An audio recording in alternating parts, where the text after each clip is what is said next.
그러면 현실적으로 지금 20대나 뭐 30대 이제 가점이 낮은 분들은 네. 어떤 뭐 청약을 좀 이렇게 좀 주의 깊게 좀 봐야 돼요? 두 가지인데요. 네. 첫 번째 추첨제가 있는데.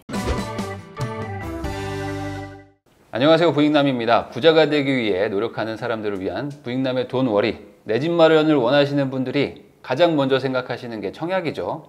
이왕 할 거 제대로 알고 하셔야 된다는 차원에서 주식회사 아이원의 정지영 대표님, 필명은 아임해피님이 훨씬 유명하시죠. 네, 아임해피님 모셨습니다. 안녕하세요. 안녕하세요. 네, 간단하게 소개 한번 해주시죠. 네, 청약의 신 아임해피 정지영입니다. 네, 제가 신을 모셨습니다.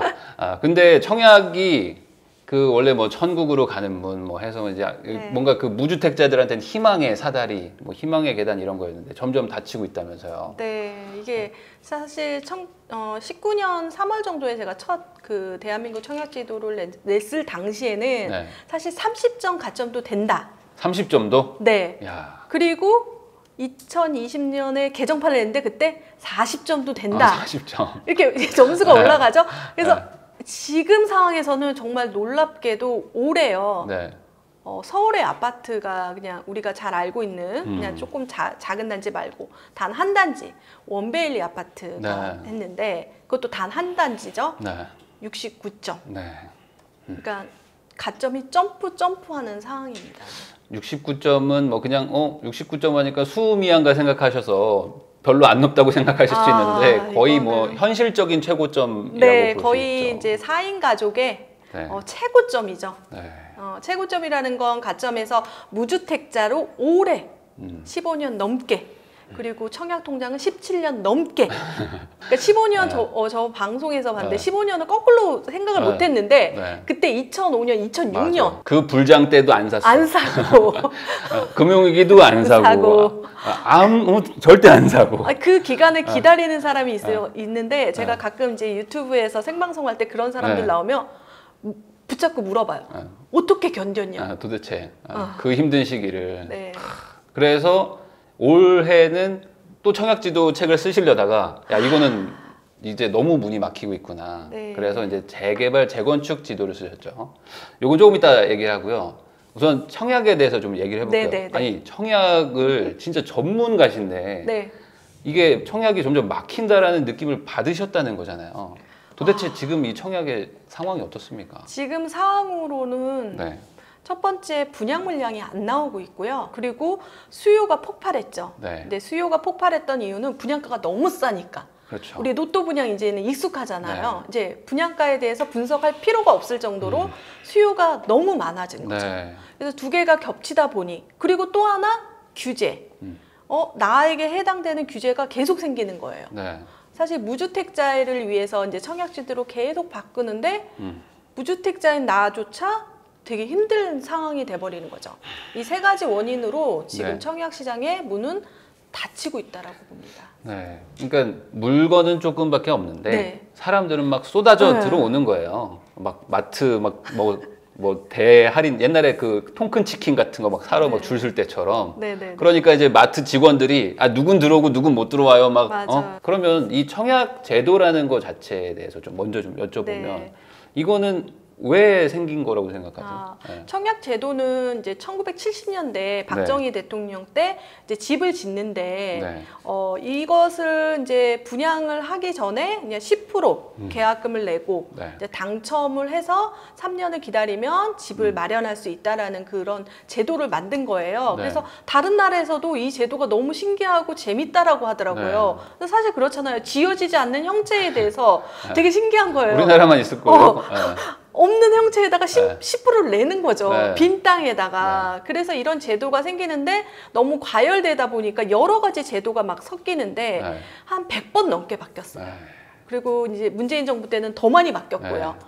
그런데 그래서 그 제도가 새로 생성된 것도 있지만 예전에 있던 제도를 꺼집어내서 하는 제도도 있고 그러다 보니까 이 청약 제도에서 당첨자와 당첨되지 않는 자로 이렇게 나눠지는 그런 제도이죠. 그러니까 이게 청약이라는 게 그러니까 똑같은 예를 들어 세 차를 두 개가 있는데 하나는 뭐 무조건 10% 20% 무조건 싸게 판다는 거죠. 네네네. 만약에. 그렇죠. 그러면 옆에는 새 차가 뭐 2천만 원에 팔리고 있는데 나한테는 1,500에 준다는 거야. 그렇죠. 그러면 이건 완벽하게 버는 거잖아요. 안전맞이. 안전하게. 근데 돈도 뭐 5%, 10%만 있으면 돼요. 그렇죠. 그리고 한 3년 뒤에 집이 생긴다니까 네. 열심히 돈 모으면 네, 되니까. 그렇죠, 그렇죠. 내 집도 생기고 확실하게 시세 차익도 벌 수 있고. 그러니까 사람들이 몰리고 문이 닫히고 있는 거군요. 네, 너무 몰리고 과열이다 네. 보니까 여러 가지 장치를 또 나라에서 이제 정책이 나왔죠. 그러면 과거에는 이제 지인이나 주변 분들 다 이제 당첨을 시키셨다고 했는데 네네. 최근에는 이제 정부 들어와서 막 정책들이 많이 나오면서 네. 문이 좁아졌잖아요. 네, 완전 좁아졌죠. 네, 가장 많이 바뀐 게 뭐예요? 추첨제인데요. 네. 제 책에 그때 당시 이시연 씨가 이시연. 네, 나 상도 혼자 산다. 노빌리티에 네. 당첨이 됐다라는 게 있었어요. 맞아요. 그거는 100% 추첨제거든요. 네. 아무리 계산을 해도 그 가점에는 도달할 수 없는 네네. 그 시기였기 때문에. 네. 그런데 제2의 이시연이 서울에서 나오기가 힘들다는 거예요. 맞아요. 그러니까 추첨제라고 해서 그냥 뽑기인데 네. 뽑혀야 되는 거잖아요. 네네. 그 문을 아주 없애놨죠? 84제곱 이하는 없죠? 네, 그러니까 우리 일명 33평 이하는 네. 거의 100% 가점제고요. 네. 지금 투기가야지구 얘기하는데 서울입니다. 네. 그럼 이상, 그 대형이에요. 뭐 1인 가족이 대형 필요하지 않잖아요. 네. 그러니까 50%는 가점제, 50%는 추첨제죠. 네. 그렇기도 하고, 그리고 사실 무주택자 또는 1주택자만 또 청약을 할 수가 있게 된 거죠. 네. 근데 이게 가점제와 추첨제 사실 뭐가 더 낫다 나쁘다라고 말하기가 뭐한 게 네. 가점제라는 건 또 반대로 얘기하면 무주택으로 되게 오래 있으셨고 진짜, 그 사람들을 위해. 고생도 하셨는데 네, 네. 추첨으로 뽑는 게 말이 되냐라는 것 때문에 이렇게 바꾼 거잖아요. 그런데 다시 네. 추첨제가 또 나오고 있어요. 추첨제가 없어지니까 뭐가 문제가 되는 거예요? 추첨제가 없어지다 보니까 네. 청약에 이탈하는 사람, 그러니까 청포자라고 하거든요. 청약을 포기하는 사람들이 많이 생기는데요. 젊은이들이 네. 네. 지금 청약 제도를 계속 바꾸는 건 또 하나 청약 기다려. 좋은 게 올 거야. 네. 집 사지 마. 네. 이런 메시지를 계속 보내고 있는데 계속 떨어져 나가는 거예요. 그러다 보니까 왜 그러지 하고 분석해 보니까 네. 다시 거슬러 올라가서 자기들이 했던 추첨제가 잘못됐다라는 걸 깨닫고 최근에 추첨제를 많이 양성하게 한. 그러니까 우리가 가점제로 갔던 게 잘못됐구나. 네, 근데 네. 그거를 건드릴 수는 없기 때문에 네. 생애 최초 특별 공급이라고. 맞아요. 네, 이게 특별 공급인데 생애 최초 태어났을 때까지 지금까지 집 한 번도 안 산 사람은 네. 그래도 해주자 추첨제로. 그러니까 그래서- 대부분 약간 젊은 분들이 많겠죠. 네, 그렇죠. 그래서 그게 민간 분양에 들어왔고, 네. 그러니까 추첨제가 생긴 거죠. 네. 그리고 최근에 1인 가구도 음. 또 생애 최초 특별 공급을 또 할 수 있다고 하니까 사실 이 문이 좁아진 이유는 추첨제였는데 네. 그게 이제 추첨제가 조금씩 늘어나는데 네. 그게 이제 우리가 보면 파이라고 하는데 파이를 잘라서 네. 어차피 똑같은 규모가 있는데 잘라서 넣어 줄게 이렇게 되는 거죠. 근데 그래도 좀 물량 자체가 작죠. 서울에서 진짜 하나만 나왔고 그다음에 올해? 사전청약 네, 1, 2, 3, 4차 네. 올해 이제 사전청약 나오는 지도가 있는데요. 네. 지도를 보면 놀랍게도 서울이 단 한 개. 네. 그러다 보니까 물량 자체가 정말 없는 거죠. 네. 서울에. 그게 그러니까. 문제인 것 같아요. 네. 서울의 물량이 왜 이렇게 없어요? 옛날 대비? 옛날 대비 없는 거는 서울의 네. 땅이 또 모자르고 네. 우리가 보면 대규모 택지지구라고 해서 대규모로 택지지구 조성할 땅조차가 없는 거죠. 네. 그리고 사실 그래서 100% 서울에서는 이 재개발 재건축에서 일반 분양분이 나오는 건데 그러니까. 그게 안 나오는 시점이 된 거죠. 그게 뭐 규제나 뭐 이런 것들 때문에 이제 진행이 잘 안 되죠. 지금. 네, 진행이 안 돼서 일례로 2015년부터 현재까지 서울의 재개발, 그러니까 네. 민간 재개발이라고 표현하면 단 한 건도 조합 설립인가, 한 건도 출발하지 못했다라는 거예요. 15년부터? 네. 아, 그러니까 그 여파가 지금에서야 나오는 거죠. 몇 년 뒤에 이제 일반 분양분이 나오니까. 근데 그런 사실들을 이제 시민들이 알기 시작한 거죠. 그러면 앞으로도 당분간 서울의 어떤 대규모 어떤 뭐 네. 청약 이런 게 나오기가 쉽지는 않겠어요. 네, 쉽지는 않은데 기존에 이제 했던 요즘 네. 많이 기다리시죠? 둔촌주공. 네. 거기는 뭐 4천, 5천 네. 세대가 이제 일반 분양 나오죠. 거의 대규모급이니까 네, 네. 그 정도 있고 네. 대부분 이렇게 미뤄지는 형국이 돼버리고 물량은 정말 좁고 네. 그리고 사실 서울 안에서 이제 그래도 이 재개발 재건이 입주권 나오잖아. 근데 뻥 뚫리는 데가 또 있어요. 네. 지금 말한 강남 3구가 네. 거의 몇 년 동안은 전무후무하게 전무. 없는 거예요. 네. 그러면은 3기 신도시 얘기를 뭐 조금 해보면 네네. 이제 최근에 이제 당첨자가 발표가 됐는데 네, 1차. 네. 청약 통장 평균 잔고가 뭐 2천만 원이다, 3천만 원이다, 뭐 이런 얘기를 하잖아요. 네네네. 어떤 의미냐면요. 네.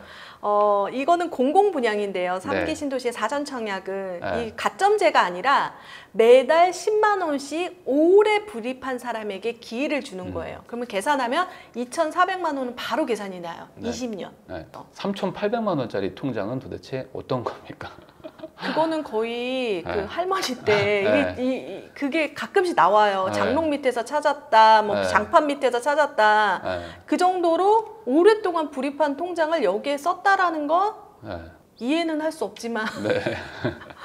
얼마나 내 집 마련하고 싶었을까. 이게 네네. 계산이 안 되는데 한 30년 드신 거예요. 네, 30년 넘게 네. 무주택자로 사는 건데 네. 사실 근데 여기서 어폐가 있는 게 뭐냐면 공공분양은 사실 계속 쭉 무주택자로 안 있어도 돼요. 딱 그걸 넣기 전에 3년 동안 무주택자면 3년간만. 네, 3년 동안 무주택자만 가능하기 때문에 그 전에 집을 사고 팔고 막 그러다가 이걸 넣기 위해서 계속 근데 사고 팔고 집을 사더라도 10만 원씩 쭉 불입하면 네. 또 여기서 당첨 가능성이 있겠죠. 그래서 사실 청약이라는 것들에 대해서 당첨이 되기 어렵다라고 하지만 매달 10만 원씩은 그냥 적금처럼 네. 어떻게 될지 모르니까 넣어놓으시는 나중에. 것도 좋다. 무주택 기간이 3년이면은 어쨌든 되는 네, 거니까. 되는 거니까. 27년 동안 유주택자이시다가 최근에 판 할머니가 네. 했을 수도 있겠네요. 네네, 영식이 할머니가 할 수도 있었겠네요. 네. 그러면 20대, 30대 분들도 제 방송을 좀 보시는데 그렇죠. 이분들은 지금 되게 답답해요. 막 뭔가 집은 사야 될 것 같아. 왜냐면 더 올라간다는 불안감이 있으니까. 네. 근데 잘 모르겠어서 청약을 가는데 네, 청약 가니까 막 말 그대로 광탈을 막 하는 거예요. 그렇죠. 안 돼. 네. 방법 없을까요? 네, 어떻게? 제가 방법을 제시하겠습니다. 왜냐면 제 조카도 지금 20대인데 네. 청약을 하고 있는데요. 네. 저는 20대라면 어느 정도는 청약을 공부해 놓는 것이 좋다라고 생각하지만 네. 그 기간은 종잣돈을 만드는 때까지는 어떤 재투자를 할 수가 없잖아요. 네. 그렇지만 그냥 가만히 있는 것보다 부동산 공부도 이렇게 부일남 네, 영상도 보지만 지금 청약 물량들이 나중에 내가 내 집 마련할 수 있는 집이 또 구축이 되고 준신축이 되고 그럴 수가 있기 때문에 그래서 저는 종잣돈을 만들기까지는 청약을 계속 도전하라고. 그러면 종잣돈이라는 거는 그 청약을 넣을 수 있는 계약금 정도. 계약금 정도인데요. 그러면 네. 계약금도 안 만들어 덜컥 되면 어떡하냐. 네. 그럴 때는 어떻게든지 마련하시고 네. 그렇지만 어떤 기준점을 줄 때는 한 3천에서 5천 사이로 네. 여러분들이 계속해서 종잣돈을 만드는 기간 동안에는 청약을 좀 생각해야 된다는 거죠. 그러니까 3천만 원 정도 모으는 게 현실적으로 이제 20, 30대 이제 사회 초년생들은 뭐 한 2년, 뭐 그렇죠. 3년 뭐 이렇게 엄청. 걸릴 텐데 네. 그때 동안 어차피 뭐 되나 안 되나 해보는 거라는 거네요. 제가 이 예는요 되게 네. 재미난 건데 제가 이제 첫 경매 낙찰이요 사실 모델하우스를 갔던 곳이에요. 되게 신기하죠. 네. 왜냐하면 그 모델하우스를 갔는데 그 죽전지구였는데요. 네. 용인의 죽전지구인데 용인의 죽전지구의 아파트 중에서 그 아파트는 20평대고 방 3개에 3베이에 욕실이 있는 유일한 아파트인 거를 알고 있었죠. 네. 그러다가 첫 낙찰을 거기를 낙찰을 받았어요. 되게 신기한 그러네요. 거예요. 그리고 제가 또 갭 투자를 하려고 했을 때 네. 제가 모델하우스 간 데는 너무 익숙한 거예요. 네. 그 유일하게 직주 엘베라고 해서 그 네. 지하 주차장에 네. 엘리베이터가 있던 게 네. 저희 수원의 오만동에 있는 월드 메리디앙이라고 있거든요.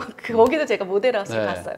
그러니까 이런 것들이 어떤 부동산을 공부하는 과정 중에서는 가장 쉽게 접근할 수 있고 거기서 계속 도전해 본다면 또 어떤 일이 벌어질지 모른다. 그러니까 어차피 돈 모으고 있는 동안에 네네. 그러니까 저도 맨날 3천만 원은 뭐 모아야 뭘 할 수 있다고 그렇잖아요, 얘기를 방송에서. 하거든요. 그러니까 어차피 2,999만 원 모을 때까지는 사실 뭐 하기가 쉽진 않아요. 네네. 근데 그때 이제 청약을 계속 공부하면서 도전하면서 모델하우스도 가보고 그렇죠. 하면서 부동산 공부 겸 겸사겸사 하라는 거네요. 그러면 지금 아까 네, 20대인 조카한테 지금 넌 어떻게 해야지 청약이 될 거야 라고 말을 해주고 계세요. 네, 지금 돈을 모으라고 하고요. 사실 네. 실제적으로 제가 청약은 하고 있습니다. 인증서를 네네. 받아가지고. 네. 그런데 제가 조카를 인증서를 받고 한 5번, 6번을 청약을 했는데 네. 다 떨어진 거예요. 아, 기분이 네. 더티해요. 네. 이런 기분이구나. 네. 사람들이 괜찮습니다. 청약하세요라고 얘기를 했지만 네. 떨어지면 이런 기분이구나. 네.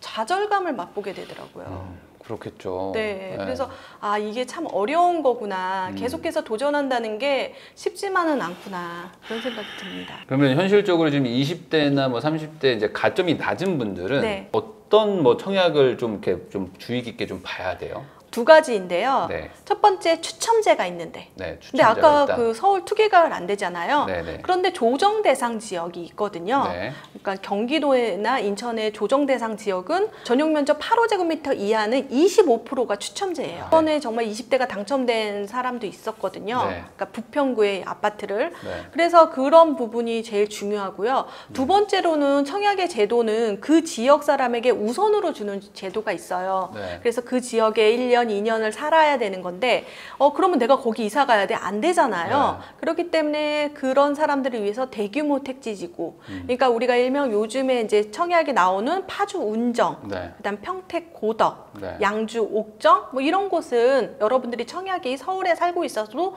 가능합니다. 그러니까, 실제적으로 서울에 살고 있어서 최근에 파주 운정을 50점대로 당첨되신 분이 있거든요. 그러니까 결국에 지금 가점이 낮기 때문에 추첨제를 노릴 수밖에 없고 조정 대상 네. 지역들도 있고 네. 그리고 이제 당해 지역 해가지고 그 거주자 우선을 많이 네. 하는데 그걸 피하는 곳들도 있다. 네, 피하는 방법도 야, 있죠. 그러면은 2030이면 내가 살고 싶은 동네를 사는 게 아니고 네. 내가 할 수 있는 데에 지원을 하는 수밖에 없겠네요. 네. 그런데 만약에 또 이거는 이제 청약을 또 너무 다 되고 싶다면 그 지역에 차라리 이사를 어차피 뭐 아무데나 살아도 된다고 하면 여기 사세요라고 얘기하는 거는 향후 분양 물량이 많은 곳을 가서 사는 게 훨씬 낫죠. 그래가지고 하남의 전세가가 막 엄청 과천도 엄청 올라가잖아요. 그러면은 요거까지만 여쭤볼게요. 네. 그러면 추첨제를 내가 이제 하겠다고 마음을 먹었어요. 이제 네, IMF님 네. 강의를 듣고 네. 그러네 나도 20대인데 추첨제를 하면 되겠다. 네. 그런데 추첨제 그 경쟁률 같은 게 어느 정도 수준이에요? 어마어마하죠. 지역별로는 다르는데 네. 일례로 추첨제 중에서 이번에 DH자의 개포 네. 무순위 청약 네. 24만 대 1, 네. 14만 대 1, 막 이렇게 20대도 되지 않았어요? 네, 20대도 됐죠. 그러니까 사실 그 경우의 수는 많은데 네. 이 추첨제에서도 경쟁률이 낮은 거를 또 해야 되는 거죠. 남들이 좀 싫어할 만한 거. 네, 그래서 조금이라도? MN이라고 하는데 못난이. 원단이. 네, 남들이 싫어하는 평형이라든지 남들이 싫어하는 향이라든지 이런 쪽의 타입을 넣어서 조금 경쟁률이라고 낮추는데 제가 그런 말을 한 적이 있어요. 100대 1이든 110대 1이든 똑같다. 그놈이 그놈이다. 네, 그래서 사실 너무 이제 추첨제 그리고 이런 방송을 많이 하다 보니까 사람들이 많이 알아버렸어. 전략이 노출된 거죠, 사실은. 그럼에도 불구하고 그래도 낮긴 낮아요. 근데 오히려 못난이에 몰리고 그랬어요, 저번에. 100대 1이든 110대 1이든 그러지만 조금 그런 것을 공부하면서 마음을 이제 잡고 청약을 하게 되는 거죠. 근데 이 젊은 분들은 사실 추첨제가 되게 지금 엄청 어렵다고 느껴지시겠지만 그래도 되는 분들은 있으니까. 되는 분이 있어요. 제 친구가 가밀지구에 400대 1 중에서 됐거든요. 와. 그래서 근데 바로 이제 청약되고 나서 3호선 바로 생기더라고요. 그러니까 되는 사람은 또 돼. 내 운은 언제 오는 건가 이게. 그렇지만 뭐 400대 1을 뚫고 한 명이 돼도 결국에 399명은 탈락하는 시장이잖아요. 네, 맞습니다. 그러다 보니까 현실적으로는 청약이 좀 힘든 건 맞죠? 네, 힘든데 그 평균적으로는 그 수치적으로는 아직 해보진 않았지만 최소 10번 정도는 탈락을 한다. 10번 정도? 그렇게 얘기를 하더라고요. 그런데 여러분들이 되게 착각하는 게 있어요. 제가 수강생을 받고 그 전에 청약했던 것을 알려주세요라고 하는데 네. 없어요. 근데 단순하게 어렵다고 생각해서 안 넣으시거나 이런 분들이 많았더라는 거죠. 네. 그래서 사실 그리고 자신이 잘못 넣는 경우, 네. 그러니까 아까 지역 우선 조건인데 광명에 나오는 건데 서울 사람 넣고, 근데 이제는 조금 못 넣게 이제 장치가 걸려 있지만 그런 경우도 많았다는 거죠. 그러면은 현실적으로는 이제 2030 세대들은 좀 어느 정도 목돈 모일 때까지만 하고 네. 그 다음에 그때도 안 되면 다른 길을 찾아야 다른 길을 된다. 찾아야 된다. 근데 그럼에도 불구하고 저는 무조건 청약이다. 왜냐면 뭐 오래된 집 못 산다. 그러신 새 분도 아파트. 있어요. 그런 분들은 그럼 어떻게 해야 돼요? 그런 분들의 아주 중요한 정보를 알려드려요, 제가. 왜냐면 청약은 1년, 그냥 가만히 있어도 3점씩 늘어나요. 무주택 기간 2년, 그다음에 청약 통장 1년. 그러니까 지분, 그러니까 아이가 나오면 뭐 5점이 훅 올라가지만 그러면 계산을 하는 거죠. 지금 제가 60한 1점짜리 분이 왔는데 자기 어떻게 해야 되냐고, 청약 61점. 포기해야 되냐고. 네. 그래서 봤더니 지금 3년을 기다리면 9점이 늘어나는 거예요. 네. 그러니까 사실 69점까지 가는 거예요. 3년을 기다리는데. 그런데 그분이 돈이 없으세요. 많이 없으세요. 그러면 기다리자.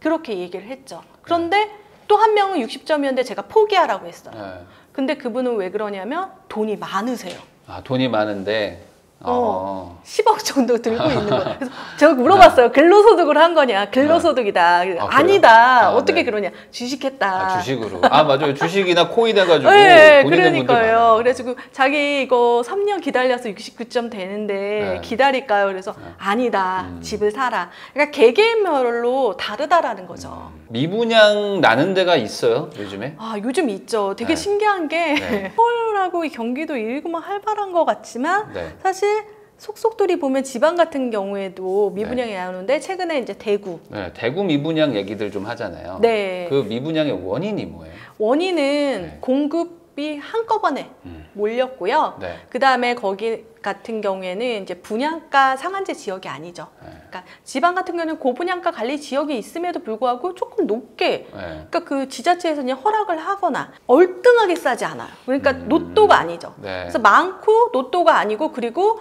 입지가 조금 외곽이고 이런 문제가 있는데 사실 그러면은 원론적으로 이제 딱 들어가서 입지가 좋은 곳에 미분양이 있냐? 없습니다. 그러니까 이 세 가지가 이제 이 원인이지만 해소되는 시점은 이제 물량이 줄어들면 또 그렇게 되죠. 대구 시장 같은 경우는 2011년도에도 그 네. 미분양으로 그렇게 됐었거든요. 네. 그러니까 그런 시장은 계속 건설사들의 물량으로 인해서 이렇게 올라가고 내려가고 그런 것들은 계속 보이는 거죠. 한번 출렁출렁 하는 건 있는데 네. 모든 청약이 다 로또는 아니에요. 맞죠? 그렇죠. 네. 그래서 많은 분들이 그냥 청약 당첨되면 나 인생 바뀌었다고 생각하시는데 그건 아니고 네, 잘 아닙니다. 해야 되죠. 네, 주변 네. 시세를 이제 뭐 대장 아파트라고 하잖아요. 네. 주변의 시세를 리딩하는 아파트를 좀 비교하고 그다음에 되도록인 신축 가격, 인근 가격하고 조금 비교를 한번 해보고 그리고 그 향후 분양 물량이 많이 나올 건지 적게 나올 건지 그것 좀 보면은 이제 근데 너무 똑똑하세요. 미분양 나는 거 보면 진짜 똑똑하잖아요, 사람들이. 그러니까 사람들이 괜히 안 받은 게 아니라. 아니에요, 진짜. 그러니까 단순히 뭐 물량이 이제 앞으로 막 넘친다, 앞으로 뭐 하락의 신호탄이다라고 보기에는 조금 다른 게 있는 거죠. 네, 그래서 사실 이제 부동산을 공부했을 때 청약 경쟁률만큼 정말 수요를 보이는 지표지 않을까 싶어요. 24만 대 1. 거기는 이제 앞으로 올라갈 것이다. 아니 근데 어떻게 20대가 되는 거죠? 아, 그러니까 그분은? 추첨제 운이죠. 네. 하늘이 그 있잖아요. 이 전생에 당군 왕검이었다 이런 짤도 막 돌아다니는데. 곰이나 호랑이 둘 중에 하나였을지도 몰라. 아 네. 근데 그분이 만약에 그 DH 개포 네. 그 된 20대 분은 포기할 수는 없잖아요. 돈이 없다고 하더라도. 근데 제일 안타까웠던 건 네. 저번 수색 증산 뉴턴에 이제 단 한 세대 무순위가 나왔는데 네. 30대 초반 여자분이 당첨이 맞아요. 됐는데 네. 포기했잖아요. 아, 계약금 네. 1억이 없어서. 네, 아, 봤어요. 안타깝습니다. 그럼 마지막으로 그러면 청약을 뭐 고집하는 분이나 아니면 나는 아직 청약밖에 모르겠어라는 분한테 뭐 간단한 조언 한번 네. 해주실 수 있다면. 청약을 고집하시는 분 중에서 네. 너 자신을 알라. 네. 먼저 청약을 넣었던 그 물량에서 내가 왜 떨어졌는지 분석을 한번 해봐야 되고요. 네. 그 향후 이제 분양 물량들을 내가 할 수 있는 곳, 내가 당첨될 곳이 어떤 물량 정도 나오는지, 내가 원하는 평형이 있는지 그것을 조금 분석을 한번 해야 되는 거죠. 그냥 청약 그냥 막 하지 말라는 거예요. 네, 막 하지 마시고요. 네. 자신을 한번 파악하고 그리고 언제까지 청약을 할 것인지 제가 항상 기간을 두라고 얘기하거든요. 그래서 그 기간까지 열심히 청약하시길 바라겠습니다. 약간 공무원 시험 준비랑 비슷하네요. 맞아. 한 2년 해보고 안 되겠으면 접어라. 근데 열심히 하고 우선 최대한 열심히 하고 네. 그냥 그런 의미로 들리네요. 네.